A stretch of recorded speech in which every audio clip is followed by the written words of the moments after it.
Selamat datang kembali di Deep Dive kita. Oke, langsung aja ya.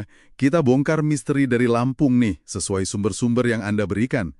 Ada apa sih sebenarnya di balik motif kapal tanpa layar di kain tapis kuno itu? Bener nggak sih ini jejak teknologi pelayaran yang udah hilang? Kita bakal telusuri bareng-bareng, mulai dari analisis ikonografi tapisnya, catatan sejarah, legenda lokal, sampai perbandingan yang, wah, unik banget nih sama Avatar. Kita pakai metode yang Anda sebut cocokologi ilmiah, kayak detektif budaya gitu ya, nyambung-nyambungin petunjuk buat cari pola tersembunyi. Misi kita, ungkap potensi teknologi maritim kuno Lampung, terus lihat hubungannya sama legenda kerajaan api yang katanya dekat banget sama Krakatau. Siap? Siap.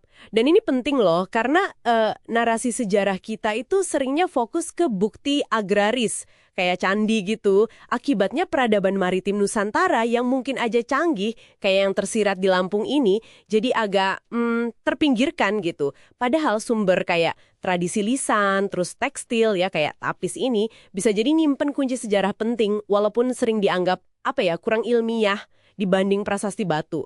Jadi, deep dive ini ya usaha buat lihat sejarah dari kacamata yang beda lah. Oke. Langsung ke intinya nih, dari materi Anda. Kain tapis Lampung. Gambarnya kapal gede, namanya Jung Sarat. Kapal muatan penuh artinya. Tapi anehnya itu loh, nggak ada layar, nggak ada dayung. Nah, ini kan bikin mikir ya, gimana caranya kapal segede itu gerak zaman dulu? Anda malah ngaitin sama mainan anak-anak. Kapal klotok itu ya, yang pakai uap.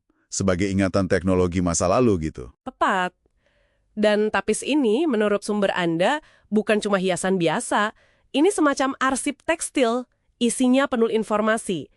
Disebutkan ada rahasia teknik pembangunan kapal 3 lapis dan juga penyimbang kapal. Nah, teknologi kayak konstruksi 3 lapis sama sistem penyimbang ini kan bukan main-main ya.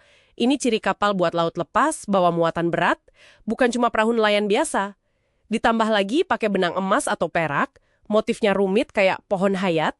Ini makin nguatin dugaan kalau tapis itu nyimpen istilahnya cetak biru teknologi, kosmologi, sampai sejarah. Jadi poin pentingnya di sini, kita perlu lihat tekstil kuno nggak cuma sebagai seni, tapi potensi nyimpen data teknologi juga. Penjelasan soal teknologi 3 lapis dan penyimbang itu emang bikin masuk akal sih soal kapal canggih. Tapi bukannya tafsir umumnya masih nganggap motif kapal tanpa layar ini cuma simbolis aja ya? Mungkin perjalanan roh atau status gitu. Kenapa sumber Anda kok yakin banget ini nunjuk ke teknologi pelayaran non-konvensional yang hilang? Sampai dikaitin sama kapal klotok tenaga uap segala. Nah, pertanyaan bagus. Sumber Anda itu kayaknya nekenin konteksnya. Tapi ini kan seringnya warisan keluarga ningrat, bahannya mahal, terus motif Jung Sarat itu spesifik banget, kapal muatan penuh. Beda sama motif perahu roh yang biasanya lebih, abstrak lah. Soal kapal klotok itu memang spekulatif, tapi diajukan sebagai analogi aja. Gimana ingatan kolektif soal penggerak non-angin atau non-dayung itu bisa bertahan dalam bentuk yang sederhana? Ini nyentuh bias sejarah kita juga kan? Relief kapal Borobudur ada layarnya, langsung diterima bukti pelayaran. Tapi tapis tanpa layar, dianggap mitos. Preferensi ke bukti monumental kayak gini jadi ngabaikan cara budaya maritim nyatet sejarahnya sendiri. Menarik. Oke, sekarang kita sambungin ke ide cocokologi ilmiah Anda yang lain nih. Hubungan antara legenda Lampung, Salaka Agni atau negara api itu, dengan Fire Nation di Avatar. Secara geografis, nyambung banget ya. Nusantara kan di cincin api, terus ada Krakatau sebagai pusatnya. Betul, dan koneksinya menurut sumber Anda lebih dalam lagi. Contohnya mahkota Siger Lampung. Simbolnya unik tuh, bentuknya gunung api, tapi sekaligus juga kayak bahtera atau kapal. Wah, ini kayak nyatuin ancaman bencana sama solusi maritim dalam satu simbol kan? Terus ada tradisi kuku panjang atau kuku emas, mirip juga di kedua budaya. Kalau dari sisi teknologi militer kuno, sumber Anda nemuin paralel antara deskripsi bala Yuda atau bajak di Ramayana sebagai kendaraan perang darat sama tank api di Avatar. Terus ada Agneastra, panah api itu, sama ilmu Brajamusti dari Lampung yang konon ada hubungannya sama kemampuan api atau ledakan. Nah, itu mirip sama firebending. Ini kayaknya bukan sekedar mirip-mirip biasa, tapi polanya berulang gitu. Wah, keren juga ya. Gimana imajinasi modern kayak di Avatar itu ternyata Tanpa sadar, bisa nangkep gema dari legenda dan mungkin teknologi kuno Nusantara, benar-benar kayak potongan puzzle sejarah yang nyempil gitu ya. Peran Krakatau jadi penting banget di sini ya. Letusan dahsyat yang berulang, kayak yang dirinci di sumber Anda, itu kayak jadi riset peradaban ya. Tepat sekali. Konsep negeri Katon di Lampung, negeri yang kadang kelihatan kadang hilang, itu seolah ngegambarin siklus ini. Kehancuran karena vulkanik, terus bangkit lagi peradabannya. Jadi legenda kerajaan api itu bisa jadi ingatan kolektif soal masyarakat yang tangguh, yang bisa adaptasi, bahkan mungkin manfaatin energi panas bumi atau teknologi terkait api, di bawah bayang-bayang Krakatau. Nah pertanyaannya, kenapa sejarah maritim secanggih ini bisa hilang dari catatan utama kita? Nah, iya itu dia. Pertanyaan pentingnya kan itu. Kok bisa sampai terpinggirkan gitu sejarah ini? Sumber Anda nunjukin ada beberapa lapis alasan nih. Pertama, ya narasi kolonial yang cenderung nganggap Nusantara primitif. Kedua, bias agraris dari sejarawan kita sendiri yang lebih fokus ke candi prasasti di darat.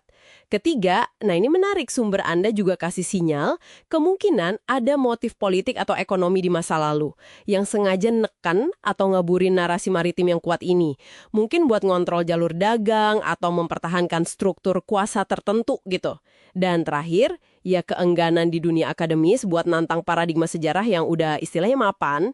Makanya disinilah pentingnya sumber alternatif kayak tapis, tradisi lisan, untuk mencapai apa yang sumber Anda sebut merdeka dalam berpikir. Oke.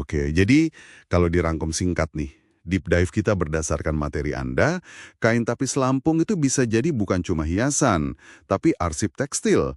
Isinya petunjuk teknologi pelayaran non-konvensional yang mungkin hilang.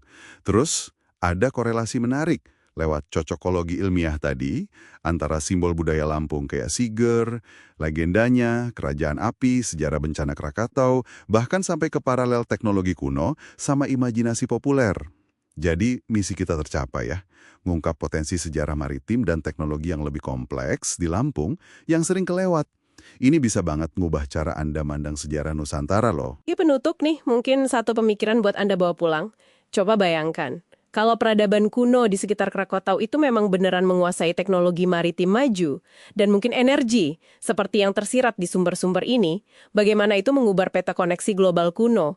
Mungkinkah Nusantara itu bukan cuma tempat persinggahan, tapi justru sumber inovasi penting?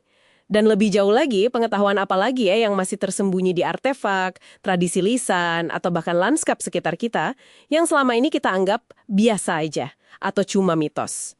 Apalagi yang nunggu buat ditemukan kalau kita lihat dengan cara yang baru.